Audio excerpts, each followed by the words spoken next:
During its meeting on the 8th of December, the Bureau had decided to propose to the Council that the speaking time for the delegation of the country concerned by the two resolutions, that is to say the Democratic Republic of the Congo, be of 12 minutes total, that is to say 8 minutes for the introductory statement and 4 minutes for the conclusion.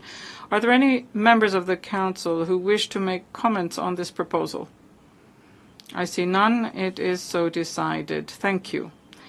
It is my honor to welcome Mr. Volker Turk, the High Commissioner for Human Rights, who will make the opening statement.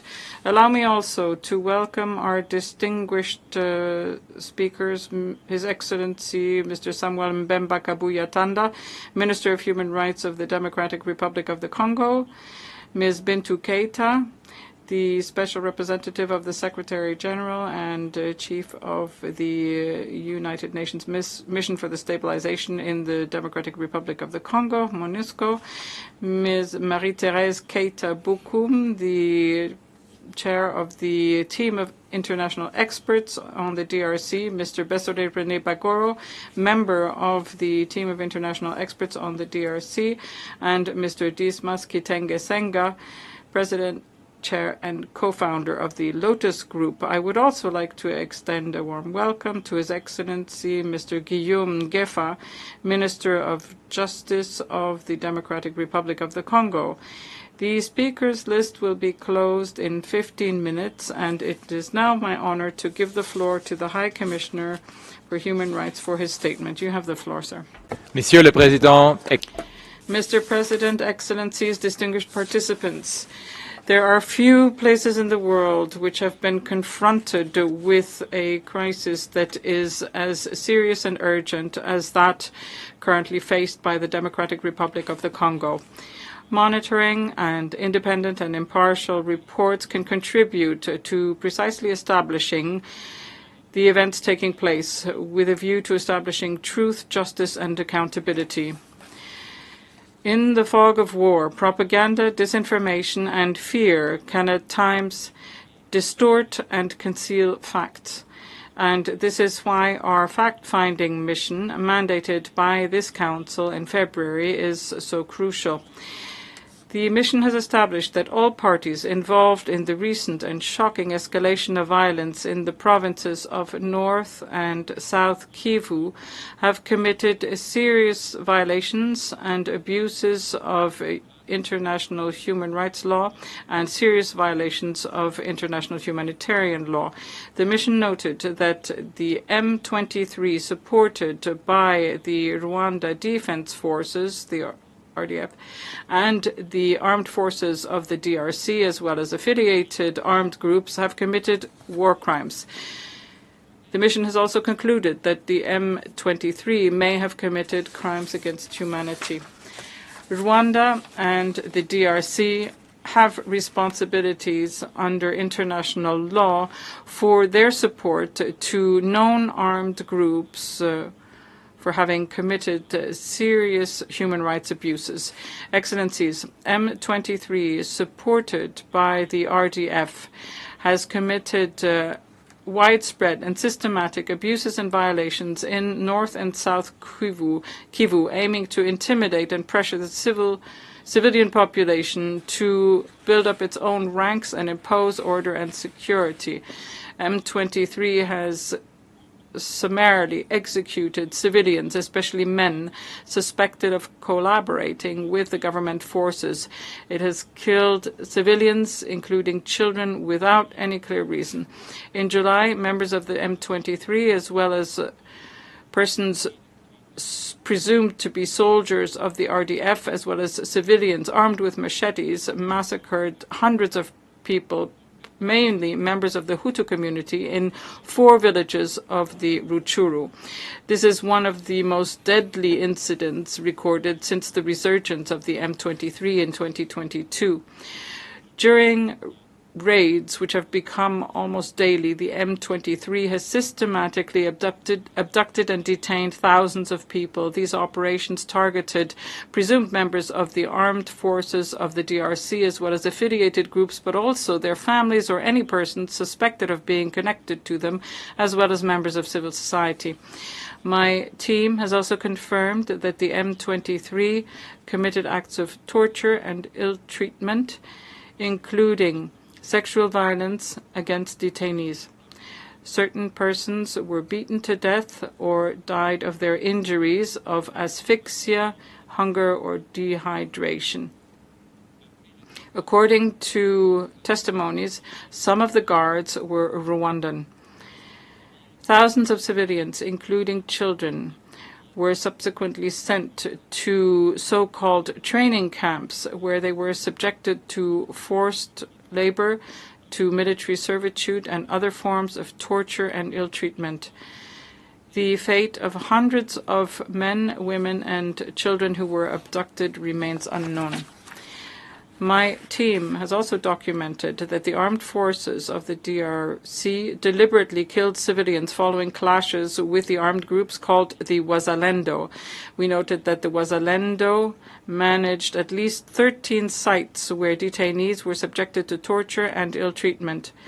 According to the mission, Wazalendo groups had recruited children below the age of 18 years and in some cases below the age of 15 years to use them as combatants, messengers, guides, or as spies, and that they were holding them arbitrarily in inhumane conditions. Excellencies, for decades, sexual violence has been used as a weapon of war in the Democratic Republic of the Congo. Today, this horror continues. Our mission has established that the majority of parties to the conflict commit large-scale sexual violence. Women and girls, some of whom were only 10 years old, were abducted, subjected to gang rape, reduced to sexual slavery, and humiliated, that is to say, completely dehumanized. Some died as a consequence of these rapes. My team also documented cases of sexual violence against the men, boys, and LGBT persons. Even if we know that these crimes are only very rarely reported due to stigmatization and fear. My team has identified a pattern of generalized sexual violence committed by the members of the armed forces of the DRC and the Wazalendo during their withdrawal from the front lines. These crimes have left deep scars on the victims. They suffer from mental and psychological trauma, as well as physical trauma, undesired pregnancies, and a risk of lifelong harm to their health, including by infertility or HIV infection. I myself met victims and survivors at the displaced persons camp in Bulengo in 2024, and I saw with my own eyes to what extent sexual violences tear apart family and community links, often forcing survivors to leave their homes. Some women cannot come back from having been raped, fearing stigma. Health services are underfunded and inadequate, which only exacerbates their plight. This matter requires the immediate attention of the international community. Mr. President, the expansion of the M23 has left a trail of destruction in North and South Kivu. It has also had a negative impact on human rights in other parts of the country. The state security forces have been redeployed to combat M23, and other armed groups, including the ADF and the Codeco, have taken advantage of the security vacuum. Between the 1st of June 2024 and the 31st of May 2025, the joint UN Bureau for Human Rights in the DRC counted over 5,000 violations and abuses of human rights and violations of international humanitarian law throughout the country. These include summary executions, acts of torture and ill treatment, sexual violence, abductions, and arbitrary arrests and detentions. The number of victims of these crimes has increased by 16% during this period compared to the same period last year. After the M23, the ADF, or the second armed group responsible for the majority of abuses, with attacks concentrated in North Kivu and Ituri. In July alone, the ADF killed over 100 civilians in the territory of Irumu in Ituri. In August, they killed at least 52 civilians in Lubero and Beni in North Kivu. During the period under consideration, the majority of parties to the conflict have multiplied arbitrary detests and arrests of political opponents, as well as threats against human rights defenders, journalists, and civil society activists. The M23 has stepped up threats against judges. Since January 2025, the Joint Office has recorded 568 requests for protection, including 87 made by women. Even in the provinces that are not directly impacted by the armed conflict, such as Mai Ndombe and the Chopo, tensions and intercommunity violence have led to murder, ill treatment, sexual violence, and massive displacement. In Kinshasa and in the Kasai province, my office reports that hate speech and ethnically based attacks have increased against persons presumed to be associated to M23. Excellencies, the violations are continuing as we speak, multiplying the plight of a population that is traumatized by decades of violence. Efforts made over the past few months to achieve peace are encouraging, but they must be made tangible in the field. A genuine ceasefire is urgently necessary. All the parties to the conflict must ensure that they strictly uphold international law and human rights law, as well as international humanitarian law. Rwanda must immediately stop any support to M23 and withdraw its armed forces from the DRC. It must conduct inquiries on allegations of violations and abuse which are attributed to it, and hold the perpetrators accountable. The DRC must ensure that its forces uphold international law. It must stop any form of support to the Wazalendo or other armed groups, and ensure that all suspected perpetrators of abuses and violations in DRC be brought to justice. I urge states to exert maximum pressure on Rwanda and the DRC to ensure that they put an end to any support to armed groups known to have committed serious human rights abuses, and to ensure that humanitarian assistance is delivered to all those in need, and that they support the mediation process and the process for an effective peace. A peace founded in human rights implies that the authors, the perpetrators of horrific crimes committed, must be held accountable. It also implies that children traumatized by extreme violence, which they witnessed, must be treated and protected. It also involves recognizing and integrating measures aiming to establish truth and reparations for damage caused. It also involves a clear commitment to prevent the repetition of such atrocities. Excellencies, you have the facts before you. This knowledge must constitute a lever for change in order to ensure that this Council and the international community as a whole take action to put an end to violence, protect victims, and guarantee justice. I urge Member States to ensure adequate support to the Commission of Inquiry entrusted with bringing this essential work forward, to establish the foundations of justice for the innumerable victims of the conflict in the DRC. Thank you. Thank you. I now give the floor to His Excellency Samuel Mbemba, who is the Minister. We'll first of all hear some introductory remarks from the Minister of Justice. President, High Commissioner for Human Rights, Madam Special Representative of the Secretary General for the DRC, ambassadors, members of the Council, international experts, please allow me to introduce the government delegation accompanying me. I am joined by the Minister for Human Rights, Samuel Mbenda Kabuyatanda, the Minister for Communication and Media, Patrick Muyaya, Deputy Minister for Foreign Affairs, Aigana Gado Anuela, and I myself am the Minister of State and Minister of Justice. Would like to express our desire to give a serious response to the concerns contained in the report and to hold an interactive dialogue with the Council. I'd like to thank the United Nations High Commissioner for Human Rights for the high-quality report.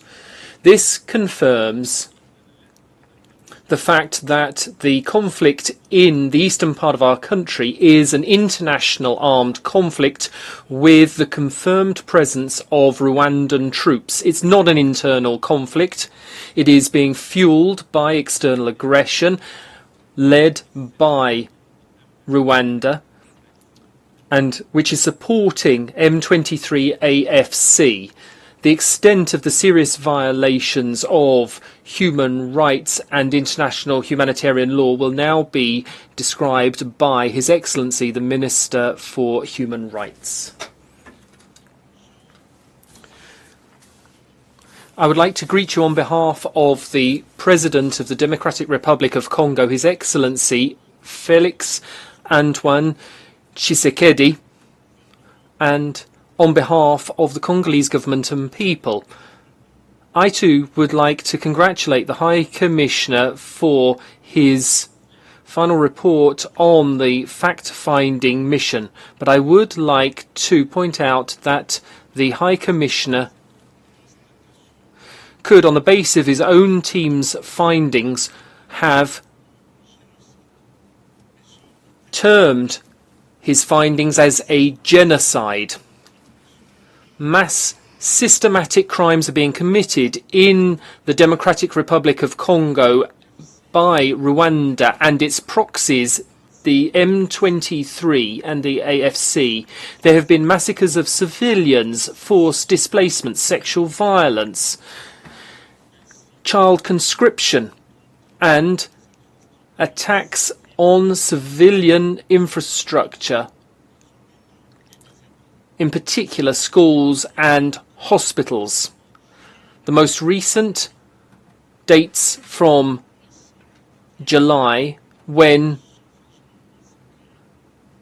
almost 300 of our citizens were brutally massacred in the Rutshuru area.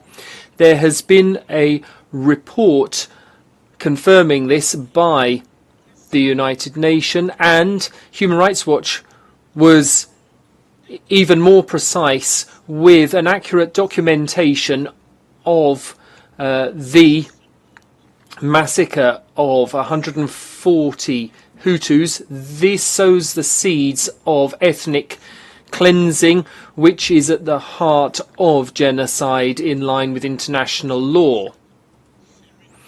Another serious massacre occurred in Shishisei in November 2022, which was committed by the same forces using the same modus operandi. Furthermore, the government continues to monitor all human rights violations which are still being committed by the occupying forces, which have established a system of governance by crime. Resolution 37.1 of the Council condemns these violations and calls for the immediate withdrawal of the Rwandan forces and their proxies, AFC M23, but these demands remain a dead letter up until today. So this is why we are calling for the Independent Commission of Inquiry to be fully established by nominating the investigators so that they can investigate the crimes and put an end to impunity. This will hold perpetrators accountable, and in order to describe the situation on the ground, I would now like to give the floor to the Minister for Communication, who is in the room. Our armed forces are a republican force subject to international law. They are not linked in any way to the FDLR. Quite the opposite. The instructions to the army from the president are strict, and it prevents any form of collusion, and disciplinary measures are taken against anyone who is suspected of collusion. We reiterate our commitment to taking all the necessary measures to counteract any act against Republican values, and we will bring criminal proceedings. We will combat any attempt to distort the picture of a battle between a legitimate armed forces which defends the country and the armed forces of neighbouring countries which commit crimes and try to exploit natural resources.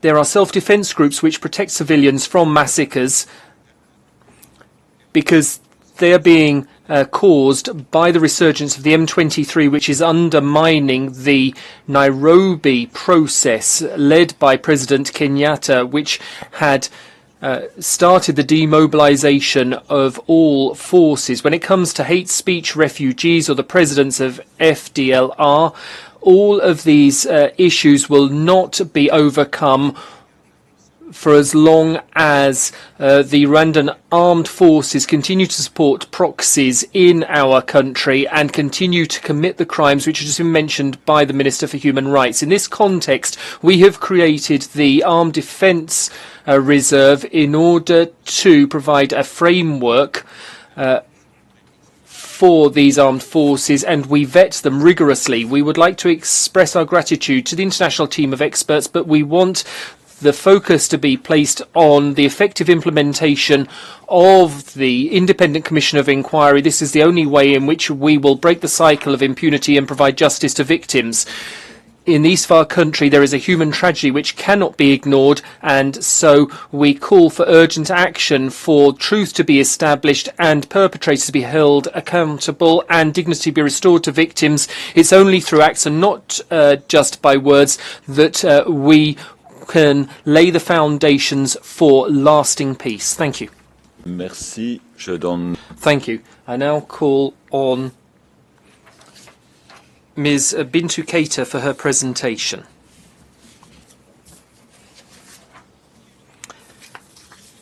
President, High Commissioner, Your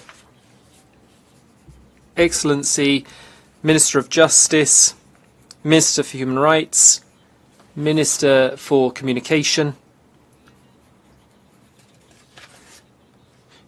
Chair of the International Team of Experts on the DRC, Excellencies, Ambassadors, all protocol observed, ladies and gentlemen.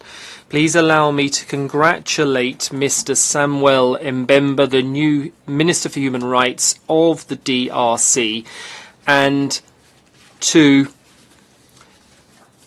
confirm MONUSCO's commitment to cooperate with him in order to protect human rights, transitional justice and the fight against impunity. I would like to thank the High Commissioner for his presentation on the human rights situation, which continues to deteriorate, particularly affecting women, children and persons displaced by the conflicts. I hail the work of the fact-finding mission and member states' cooperation for effectively implementing this mandate. I also hail the continuing work of the international team of experts, and I urge the Council to continue to support the team. As part of the Washington and Doha peace process, I urge all parties to respect their commitments and to strive to ensure that human rights and protection of civilians are at the heart of these initiatives. Despite the Security Council resolution calling for an immediate ceasefire, there continues to be confrontations. The level of human rights violations and those of international humanitarian law may undermine any efforts to curb the violence in the east of the country. I'm particularly concerned, by the summary executions carried out by M23 in the Rutshuru area, despite progress made as part of the Arrow 2 dialogue in Ituri province, supported by MONUSCO. The security situation gets progressively worse with resumption of hostilities, and the civilian population are paying a high price for this. Over the last 2 months, the Allied democratic forces have increased their attacks against civilians in North Kivu and Ituri, causing the deaths of at least 200 civilians, including women and children. I'm particularly concerned by the situation of victims of sexual violence, particularly women and girls. The number of cases is increasing whilst support for the victims is decreasing. The humanitarian situation is not really improving. Over 8 million displaced persons are finding it difficult to get any humanitarian aid because of insecurity and lack of resources. And at least 3 humanitarians have been killed since the start of this year. President, human rights abuses, particularly more and more cases of arbitrary detention, particularly in the areas under the control of the M23 AFC, is extremely worrying. Civil society activists, human rights defenders and journalists are the target of unprecedented persecution. In the areas under M23 control, despite restrictions facing MONUSCO, MONUSCO continues to host many civilians in its bases in Goma, including civil society activists and human rights defenders. Despite the security challenges, the mission continues to play a crucial role in protecting civilians in the part under the control of the Congolese state. This year, we've strengthened patrols in high-risk areas and made it easier for displaced persons to get back to certain places, and we have been combating impunity. Whilst there's documented hate speech decreasing since the end of last year, we've seen that there has been a worsening security situation in the east of the province. In order to counteract this tendency, the United Nations launched a campaign, Living Better Together, in May to promote social cohesion and provide an enabling environment for peace initiatives. The nation has significantly undermined our ability to fulfill our human rights mandate. It has led to reduced field deployments, disrupted technical assistance in critical areas such as transitional justice and the fight against impunity, including forensic expertise, and limited support to national institutions. This financial strain threatens to reverse hard-won progress in human rights protection, accountability, and democratic governance. Thank you for your attention. Je vous remercie. Merci, je donne la parole. Thank you. I call on Marie-Thérèse Keita-Bokoum for her presentation. President, Minister for Justice, Minister for Human Rights, Honourable Representatives of the Government of the DRC, Excellencies, ladies and gentlemen. Mr. Bagoro and myself are going to present our conclusions and recommendations concerning the efforts made by DRC to combat impunity and to implement transitional justice in line with the mandate conferred on us by Resolution 57/34 of the 11th of October 2024. As we have discharged our mandate, we have conducted 3 visits to the country thanks to the continuing and open cooperation with the Congolese authorities, and we'd like to pay tribute to that. We also welcome the invaluable support from the OHCHR, MONUSCO and other UN structures. As part of our mandate, we have seen the M23 extending its presence, as well as that of the Rwandan Defence Forces and the AFC. This is in the North and South Kivu provinces, which is compounding the armed conflict.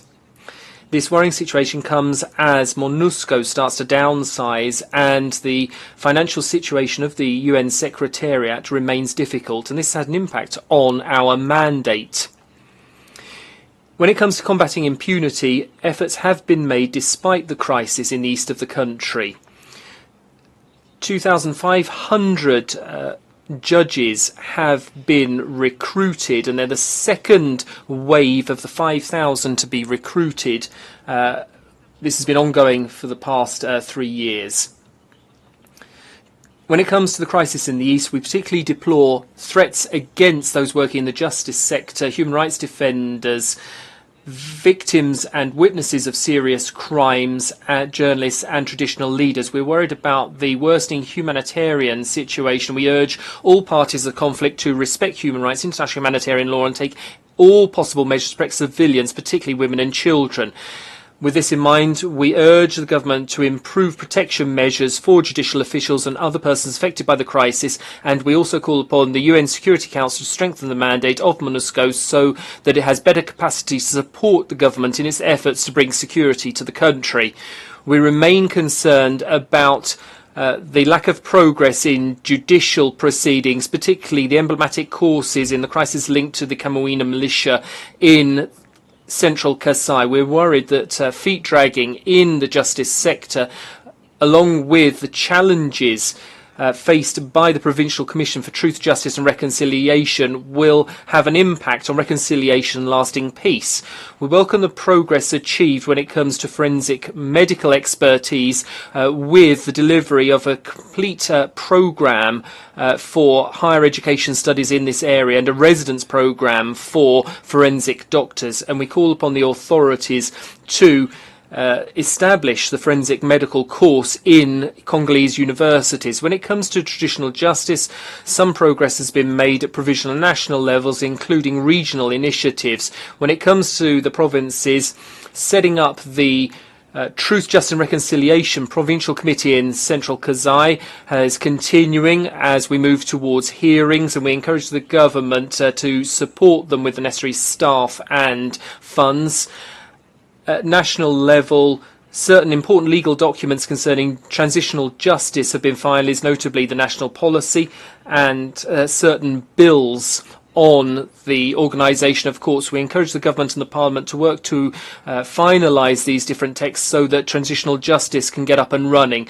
We also say that national consultations to be held to better take into account the concerns of civilians. At regional level, we welcome progress achieved in the peace progress linked to the East, but there is a lack of accountability and references to the rights to truth, justice, reparations, guarantees of non-repetition. We urge everyone to include transitional justice in peace negotiations and focus on the participation of civil society organisations, women's organisations. We also encourage cross-border judicial cooperation. There are a number of challenges, though, facing transitional justice. There has to be strategic communication around this process, appropriate funding, and there needs to be national coordination mechanisms and the intervention of international partners in the area of transitional justice. Without a shadow of doubt, progress has been made in transitional justice, but a lot still needs to be done, notably when it comes to combating impunity and searching for truth and ensuring that there is no repetition, including at the sub-regional level. This is the only way of holding internal, external perpetrators of serious crimes accountable and providing victims with justice. Lastly, we urge the United Nations, particularly OHCHR, to contribute to the Congolese state's efforts for peace, reconciliation, development. I thank you. Thank you. The list of speakers is now closed, and I would now like to give the floor to the next speaker for his presentation, Mr. Besole René Bagoro.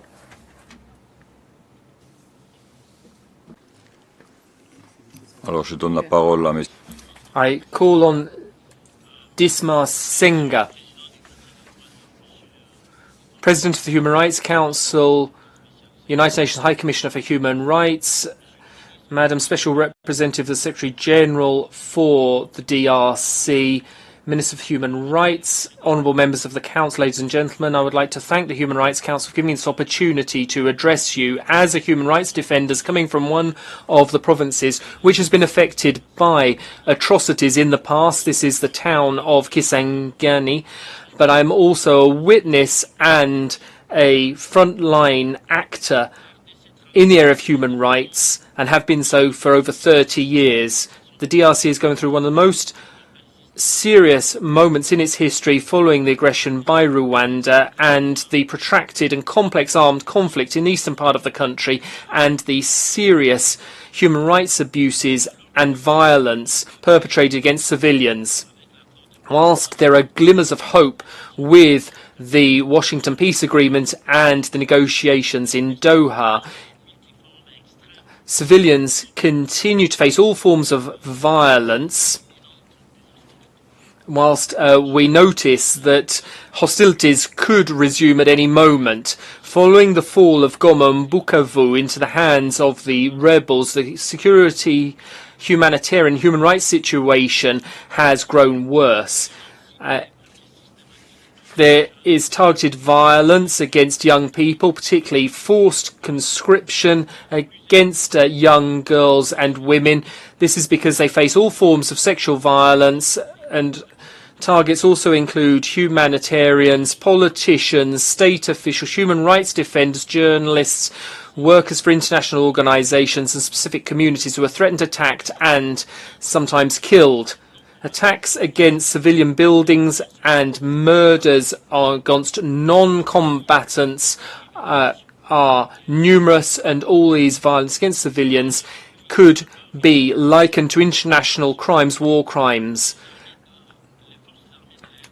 The DRC armed forces and the Wazalendo self-defense forces may have committed atrocities, and they're not taking enough precautions to protect civilians from their attacks. There have been attacks and bombings.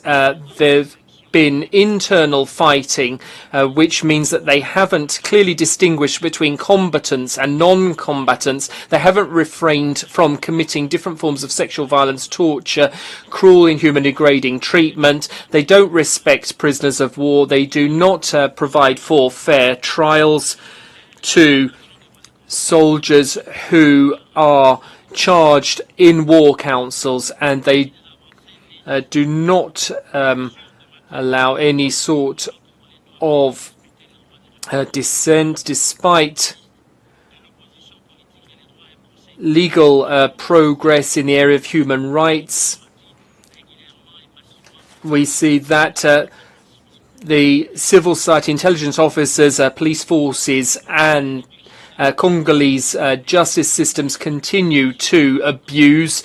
There's shrinking civic space. We've seen an escalation in number of arrests and legal detention in recent months. There's lack of access to custody facilities, and the death penalty has been brought back, and we're worried about that in particular.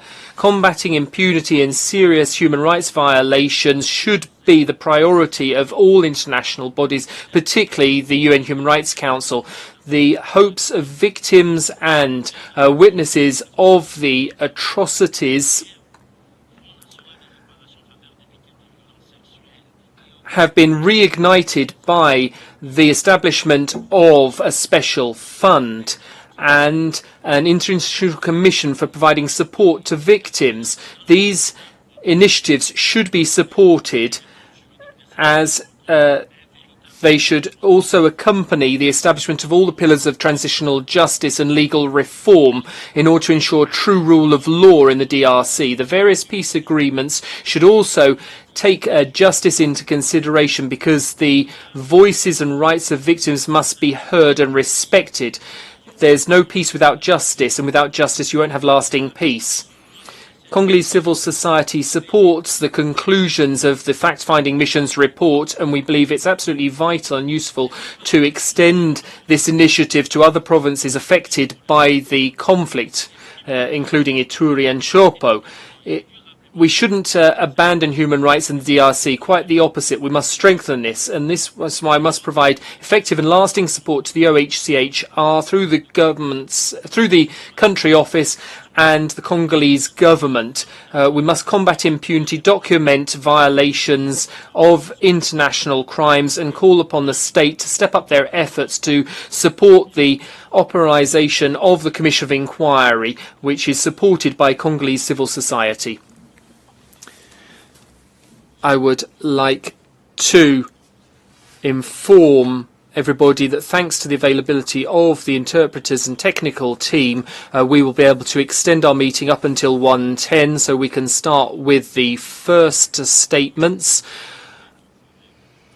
I would like to begin by giving the floor for 5 minutes to Rwanda as a concerned country. Then before I take the floor for our statement, I want to ensure that I understood well.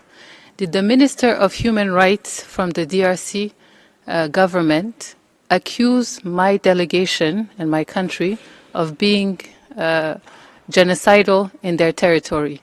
We want to make sure that this August Assembly is present when these kind of allegations are made on other member states without international legal criteria. And we want to make sure that Mr. President, as you mentioned, the conduct of every member state and participant in this August Assembly should be upheld at the highest level. Thank you. Thank you very much. I suggest that you take this up bilaterally with the delegation of the DRC and continue with your statement. You have 5 minutes. Thank you. Didn't hear that? I suggest that you take up the point you just made bilaterally outside this room with the delegation of the DRC, and that you continue now with your statement. You have 5 minutes. Thank you. It's a red line, Mr. President, for my country to be allegedly accused of genocide when we know that this is a criteria that international law guides. There's no mechanism that has called for that, and I will not allow for that to be mentioned here in the UN premises and accept that this happens under your watch, Mr. President. I want you to please address this. It's not an allegation that we will accept. Thank you. If you don't wish to have your statement now, then I give the floor now to the Commission nationale des droits de l'homme de la République démocratique du Congo, un message par vidéo. The Human Rights Commission of the Democratic Republic of the Congo by video.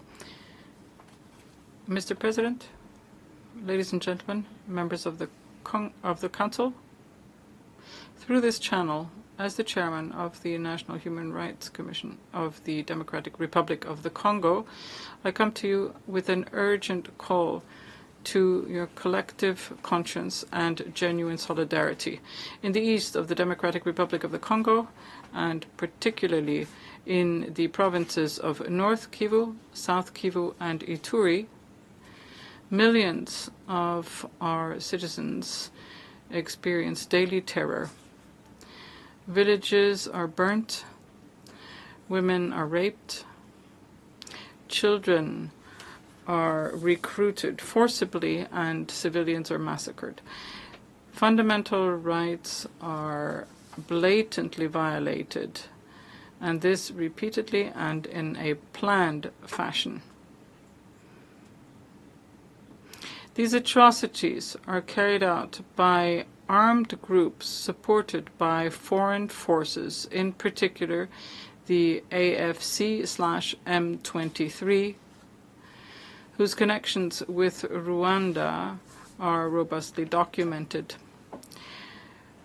We are not speaking here of mere acts of rebellion, but rather of war crimes, of crimes against humanity, and severe violations of international humanitarian law. The analysis of data collected reveals that 61% of violations relate to civil and political right, in particular the right to life and the right to freedom. We solemnly call on this Council to, one, clearly and firmly condemn these violations, as well as any foreign support to armed groups. Two,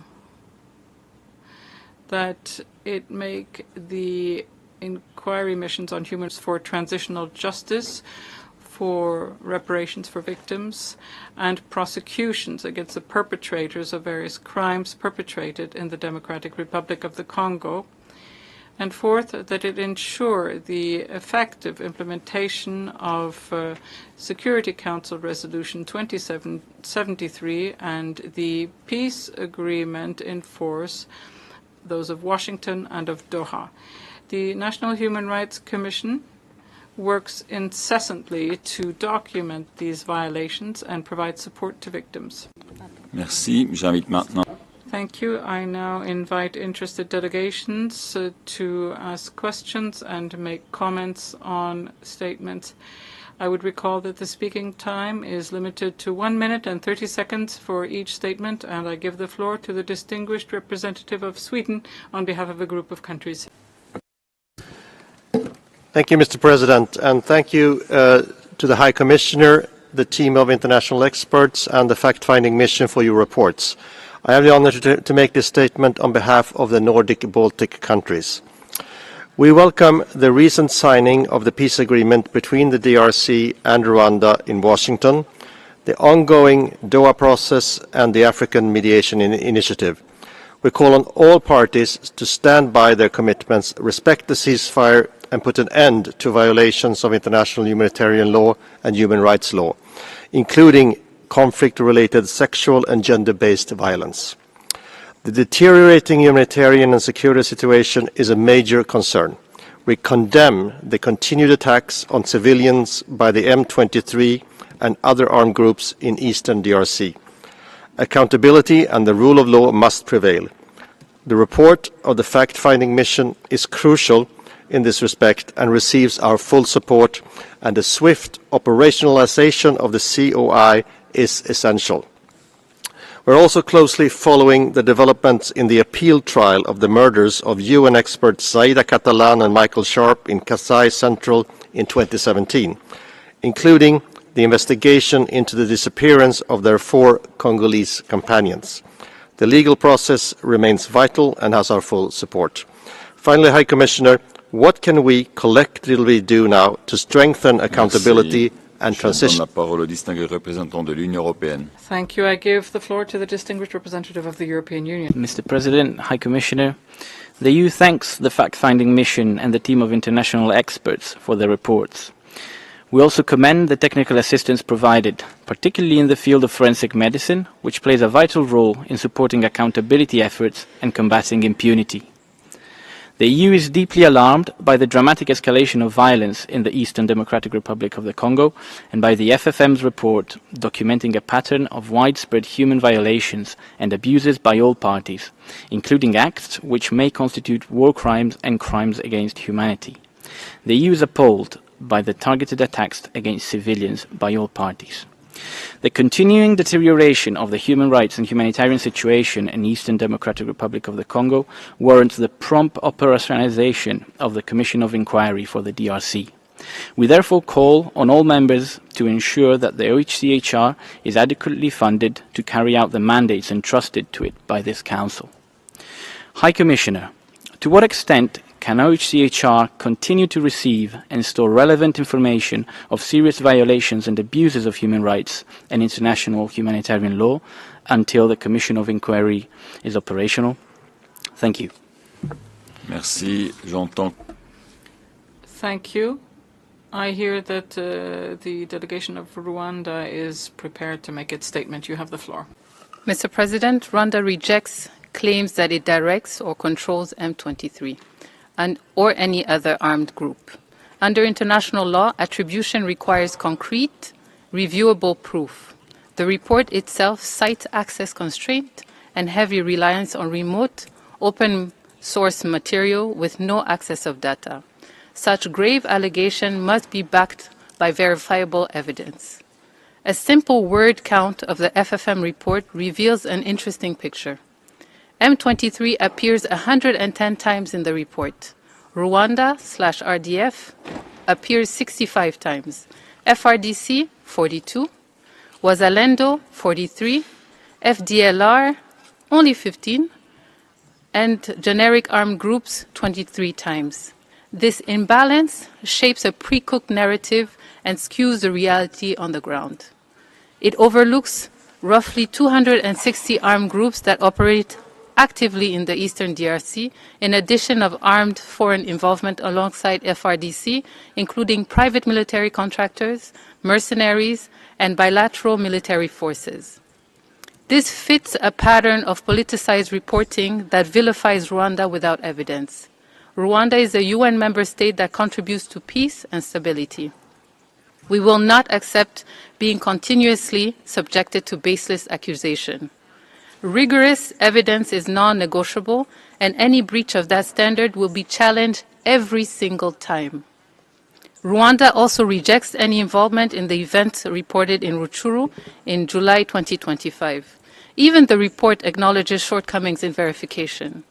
Phone records and satellite images alone are not enough, especially when victims are tied to ethnical labels in ways that can inflame tensions.